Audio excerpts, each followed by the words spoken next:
you too.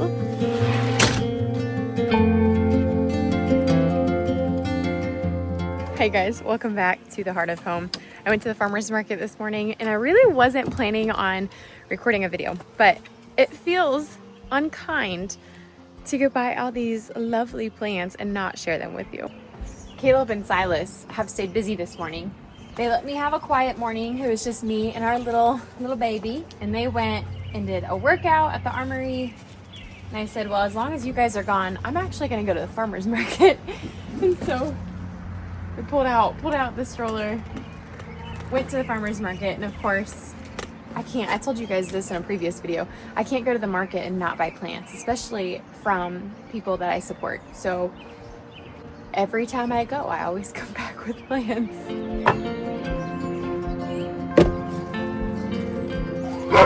I'm struggling, dude. I left this lemongrass stump in here last year. I left the whole plant actually, but it is in there. I don't know how to get it out.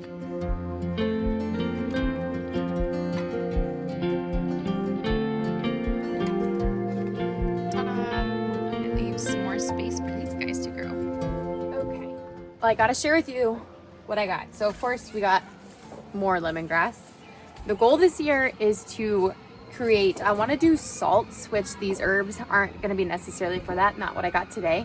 Like a rosemary salt, sage salt, you know, like flavored salts. And then I want to dry enough mint to have enough mint tea for over the winter. Can you guys hear the neighbor kids?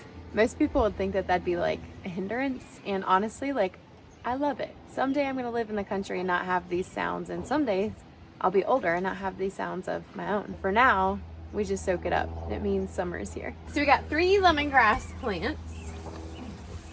Again, we will cut these and dry them for tea. And then I think I got 3 or 4 different mint plants, and one of them is my favorite, and I'm gonna share that with you last. So, but this is a new one to me. This is Jim Candy Lemon Lime Mint. You can imagine what this smells like. It's very light and citrusy. I got 2 of all of these.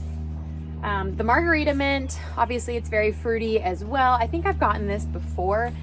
I think it smells a lot similar to the mojito mint, which is, you know, the margarita, mojito, they're both drinks. That actually, I planted in our tea garden last year, which if you're new here, the tea garden is what we are growing. Hi.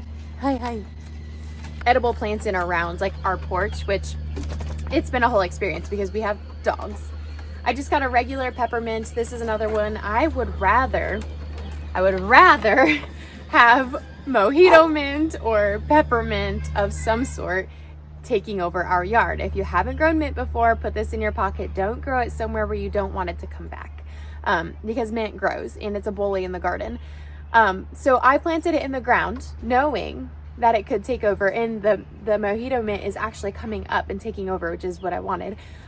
Because we have cat mint, and cat mint to me smells like pee, and I really just don't like it. And the guy that lived here before us had cats, and so I think he probably just like threw seeds in the wind because it's everywhere. We've got regular peppermint. Hi, darling. Yes. And then, oh, I think I got 5 different mints. This one's grapefruit mint. So again, very light, citrusy, very sweet smelling. And then drum roll, please. This is my favorite mint. This one, a friend once told me that I met here on Instagram. I've never met her in person. But she said, if you ever find orange mint, buy it. So take note, y'all. If you ever find orange mint, buy it. It is the best smelling mint I have ever smelled in my life. I mean, if you come out here and we're a fly on my wall, and I come out here and it's the morning time and I've got my tea in one hand, you would think I was on drugs or something because of how hard I sniff my orange mint. It is, oh my gosh, it is delectable. Oh my gosh, it smells so good. I can't get over that. So those are the mints that I got, and then the lemongrass. So that's all I got this morning, but I wanted to show you guys, I started hardening off my plants. And if you've never grown plants from seed, this might be a new concept to you, but it's also very important. So, hardening off plants. Is it necessary? Maybe. Is it important? Yes. Is it good to know about? Yes. It just depends on what kind of gardener you are and how big of a risk you're willing to take. There's definitely been some seasons where I have put plants outside. For example, I've never grown celery before, and I just threw a ton of seeds in a little container, and this is them. And frankly, I didn't harden them off because I thought it's really not that important to me if they survive or not. It's one of these things that I'm going to test this year for our front yard edible landscape. So, but they looked a little scraggly there for a while, for a couple days, and then they finally perked up. But some plants are not as resilient as celery, apparently, because I've had years where I've put plants out here and I was like, oh, I forgot to bring them back in. So with hardening off, you want to basically set your plants outside. You can put them in direct sunlight. Just be aware of the UV, because if the UV is very high, it's obviously going to sun scorch your plants. You got to think about this. These are babies who have never been put outside. And so they're not used to wind. They're not used to even overcast, to the sun, to the UV, to bugs, to, you name it. They're not used to it. And so you have to basically you have to get them acclimated, okay, to the weather. And so that's what the hardening off process is. And you might be wondering, well, how long do I have to harden off my plants? And what Google will tell you is probably like 7 to 10 days would be my guess. Frankly, depending on the plant and how strong it is, because a lot of your seedlings could be like wink and leggy and, not fertilized. And those plants probably are going to take 7 to 10 days to acclimate outside. However, if you have like a fan on your seedlings when they're inside or in your greenhouse, if they are, sitting in a window and you can open up the window and they can get some direct sunlight or some UV, like those plants are going to take less time to be hardened off than those that are like sitting in a still basement, So I can't really tell you exactly how long you should harden off your plants, but I can give you information to make an educated choice by yourself. Today is day 1 for all of these plants. They have been outside since 9 o'clock this morning. It is currently, what time is it? Alexa, what time is it? Good morning, Courtney. It's 11:33 a.m. It is currently 11:33 a.m. And so they've actually been out here for 2.5 hours. They are looking completely fine. It's a little overcast. We even had a little bit of sprinkling. And you can see, they're getting some wind. You can see some of the leaves are moving every now and then. But they also are always sitting in front of an open window in our living room. And so there you go, lots of wind. They're looking fine. I am not planting these out today. I'm going to harden them off probably for the next couple of days, which means here in a couple hours, I will take them back inside and then I'll bring them back outside in the morning. So we're just slowly getting acclimated to the weather.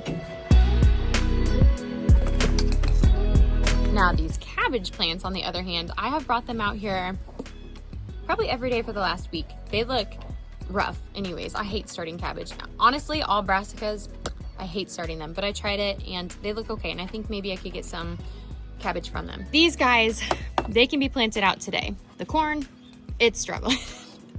I've never grown corn before, so this is also an experiment. Now, you might be wondering, well, what happens if I don't harden off my plants? Or you might be watching this thinking, oh no, I just planted all my plants outside and didn't even know a thing about hardening off plants. Don't fret, don't worry. It's not the end of the world if you don't harden off your plants. It could be the end of their life, not to scare you. There are certain plants that are more finicky than others. So like cucumbers, for example, if you ever buy cucumbers, only buy them in the little containers that can be transplanted directly into the soil. I'm having a brain fart on what those are called, but they're not the plastic ones, okay? They're the ones that will dissolve and fall apart and decompose. But like cucumbers, for example, some different squash, they don't like their root systems being tampered with. And so if you transplant those, they're gonna look a little sad for a few days. All plants typically will be a little droopy and sad. All you have to do is to make sure the root systems are well supported, that it's not like in super compact soil, but it's light aerated soil so that they can get established again, and then keep them watered. It's really important to keep them watered. Don't overwater them, obviously. You don't want them to drown. But keep the soil wet so that the root systems can establish. And then if absolutely necessary, more likely not necessary. If you need to create like some sort of protection from the UV, like get an umbrella, you know, plant them somewhere where they're in the shade. That seems like a silly thing to consider, but hey, you know, there's many options when gardening. It's very forgiving. There is so much extra soil and I hate wasting it. If you didn't see on an earlier video, I am saving all the space in my green stock for plants that I buy at the farmer's market. Because I know myself and I know that I'm gonna come home with plants that I didn't account for in my garden planning. And that's exactly what this space is for spending money on plants at the farmer's market.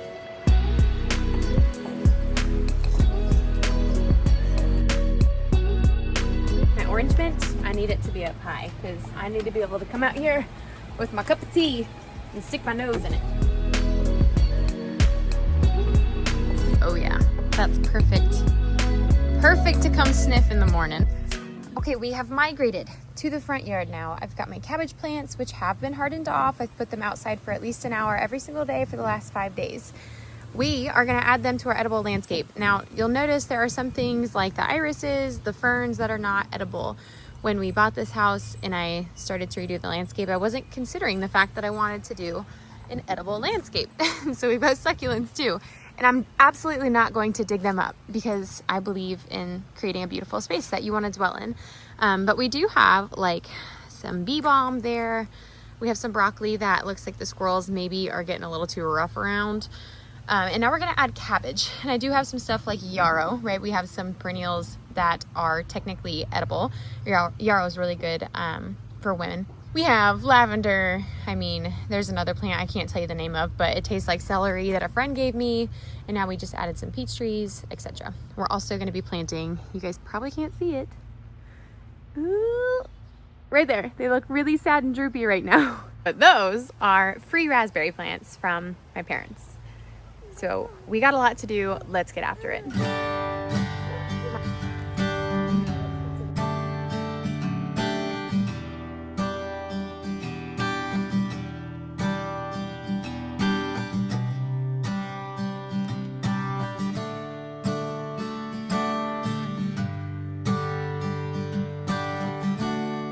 Okay, I've got 10 cabbage plants planted on this side of the perennial beds. We got 5, actually there's 6 there, so 11, and then 5 more over here, and it'll be so pretty once they're done. You can kind of see the symmetry happening here. Now, I am going to diversify where I'm planting my plants and actually go over to a different bed because if some critter gets those ones, hopefully I'll have some more that I can rely on over here. Odds are at least a few of these are not gonna make it if I'm being honest. The squirrels here are pesky and I love them.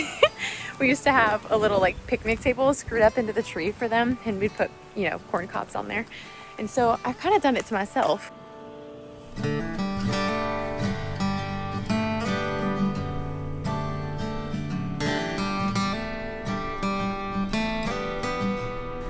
Look at how sad and pathetic these things look. You guys might remember last year I shared with you the transplants that my parents brought up, but I completely abandoned them, if I'm honest, and it doesn't look like they're doing so hot, so that's okay. But the idea is we have rhubarb here, strawberries, these are all June bearing, by the way, rhubarb, stump that needs pulled, and then in the middle here, we're gonna create a black raspberry oasis. And here is that nasty cat mint that smells like pee. But I do harvest this and put it in bouquets, actually. So that's one good use for it.